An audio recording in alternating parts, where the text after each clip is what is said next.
Assalamualaikum warahmatullahi wabarakatuh. Yang terhormat Ibu Rela Majuda SMAK selaku pengampu mata kuliah dari mata kuliah Etika Bisnis dan Profesi kelas C.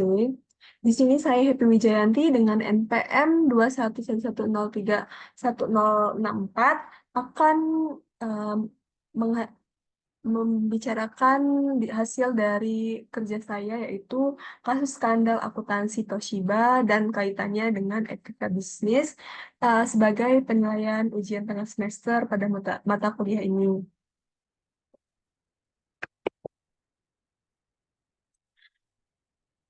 Toshiba Corporation ini didirikan pada 1938 yang merupakan sebuah perusahaan multinasional Jepang yang berpusat di Tokyo.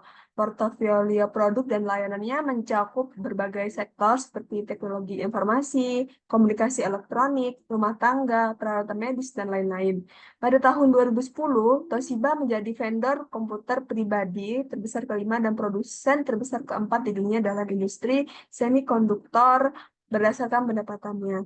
Namun pada 21 Juli 2015, CEO Toshiba mengumumkan pengunduran dirinya setelah skandal akuntansi terkuak. Skandal ini melibatkan manipulasi keuntungan perusahaan sebesar 1,2 miliar dolar selama 7 tahun. 8 pejabat senior lainnya juga mengundurkan diri, termasuk dua CEO sebelumnya yang masih aktif di perusahaan. Praktik-praktik tersebut melibatkan pengurangan biaya pada proyek-proyek jangka panjang, kekurangan kontrol internal, dan budaya perusahaan yang mendorong pencapaian keuntungan.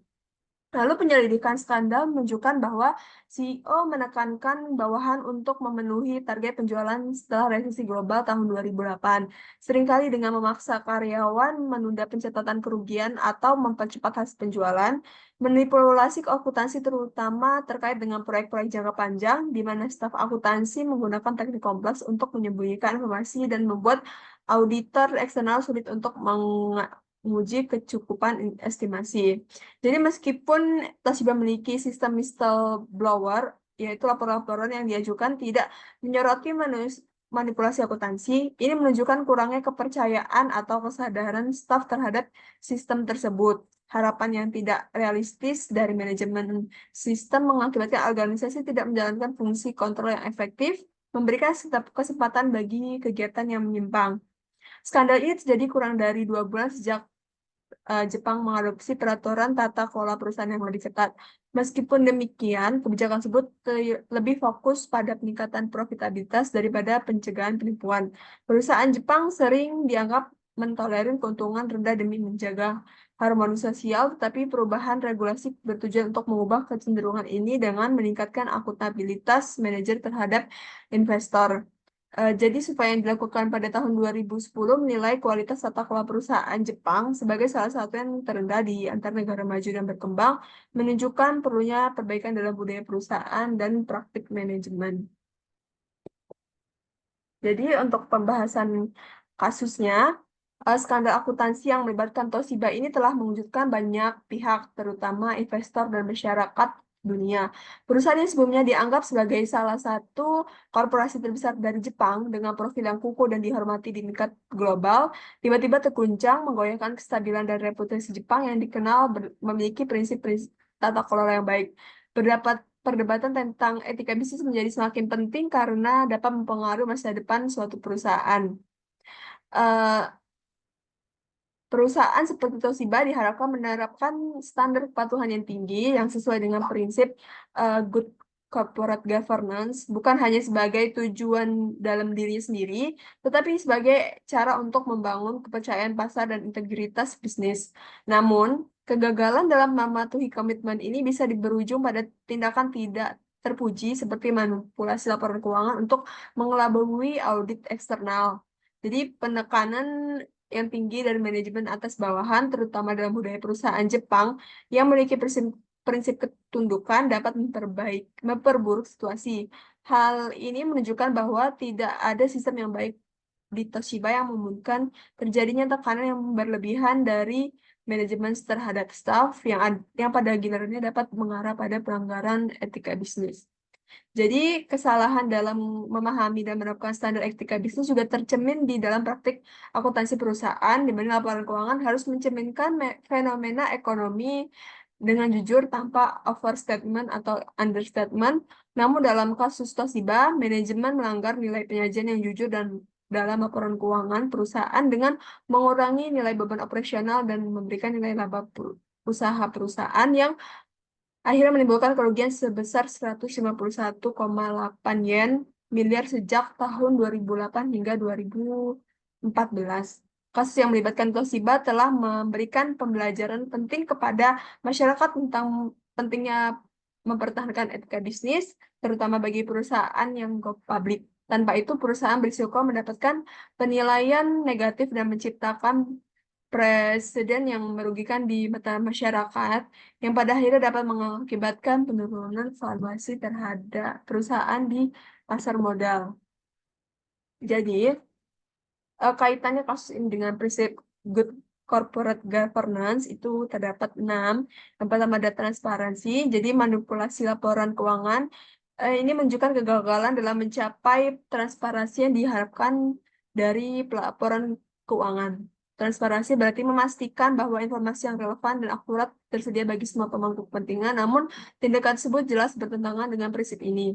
Lalu yang kedua ada akuntabilitas. GCG menekankan pentingnya akuntabilitas, yaitu kesediaan dan kemampuan perusahaan untuk bertanggung jawab atas tindakan dan keputusan yang diambilnya. Dalam kasus ini, manipulasi laporan keuangan menunjukkan kegagalan Toshiba untuk bertanggung jawab atas praktik yang melanggar standar etika dan hukum. Lalu yang ketiga ada responsibilitas. Eh, Prinsip ini mengacu pada kewajiban perusahaan untuk bertindak secara etis dan memperhitungkan dampak sosial serta lingkungan dan keputusan bisnisnya. Jadi manipulasi ini bertentangan dengan prinsip ini karena merugikan berbagai pemangku kepentingan perusahaan. Yang keempat ada independensi. GCG mendorong independensi dalam pengambilan keputusan, terutama dalam konteks dewan direksi yang harus independen dalam mengawasi manajemen perusahaan. Dalam kasus Toshiba, kurangnya independensi dalam pengawasan dan pengelolaan risiko perusahaan mungkin telah memungkinkan terjadinya manipulasi laporan keuangan. Kelima ada kewajaran. Prinsip kewajaran menekankan perlunya perlakuan yang adil dan seimbang terhadap semua pemangku kepentingan perusahaan. Dan keenam ada kesetaraan. GCG juga menekankan kesetaraan perlakuan terhadap semua pemangku kepentingan perusahaan. Lalu di sini ada keterkaitan kasus dengan teori-teori etika. Ada 4. Ada deontologi. Teori deontologi menekankan pentingnya mematuhi kewajiban moral atau aturan tanpa mempertimbangkan konsekuensinya. Dalam kasus Toshiba, manipulasi laporan keuangan ini merupakan pelanggaran terhadap kewajiban moral untuk jujur dan transparan dalam pelaporan keuangan, meskipun manipulasi tersebut mungkin dimotivasi oleh keinginan untuk meningkatkan laba perusahaan. Tindakan ini tetap tidak bermoral karena melanggar aturan moral yang mendasar. Yaitu yang kedua ada konsekuensialisme, yaitu menilai moralitas suatu tindakan berdasarkan konsekuensinya.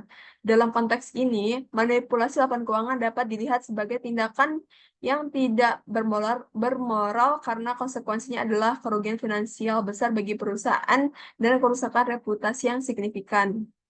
Yang ketiga ada utilitarianisme, yaitu teori menekankan pencapaian kebahagiaan atau kesejahteraan yang maksimal bagi banyak mungkin orang. Dalam kasus ini, manipulasi laporan keuangan mungkin dianggap tidak bermoral dari sudut pandang ini, teori ini, karena menyebabkan kerugian bagi berbagai pemangku kepentingan, termasuk investor, karyawan, dan masyarakat umum.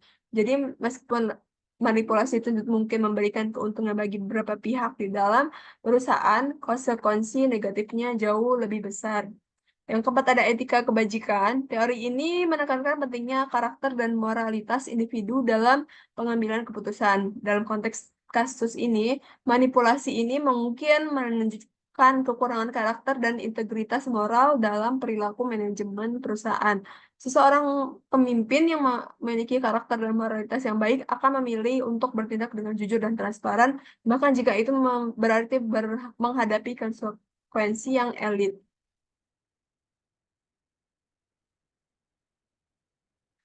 Lalu ada keterkaitan kasus dengan dimensi bisnis, terdapat dari sisi dimensi ekonominya, dimensi etis, dimensi hukum, dimensi sosial, dan dimensi spiritual.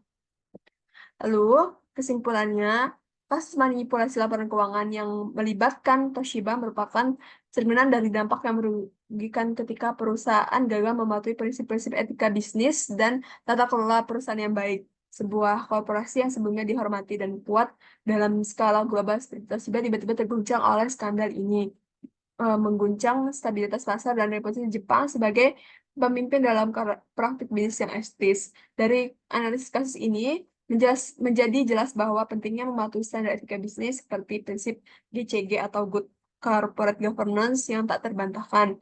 Manipulasi laporan keuangan yang terjadi mencerminkan kegagalan dalam mencapai prinsip-prinsip GCG seperti transparansi, akuntabilitas, independensi, dan kewajaran.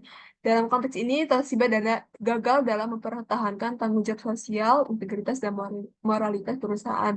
Kasus ini memberikan pelajaran penting bagi masyarakat dan perusahaan lainnya tentang pentingnya mempertahankan etika bisnis dan tata kelola perusahaan yang baik. Tanpa itu, perusahaan berisiko menghadapi konsekuensi yang merugikan, termasuk penurunan valuasi perusahaan di pasar modal, hilangnya kepercayaan investor, dan kerugian finansial yang signifikan. Sekian yang dapat saya jelaskan. Kurang lebihnya saya mohon maaf. Terima kasih. Wassalamualaikum warahmatullahi wabarakatuh.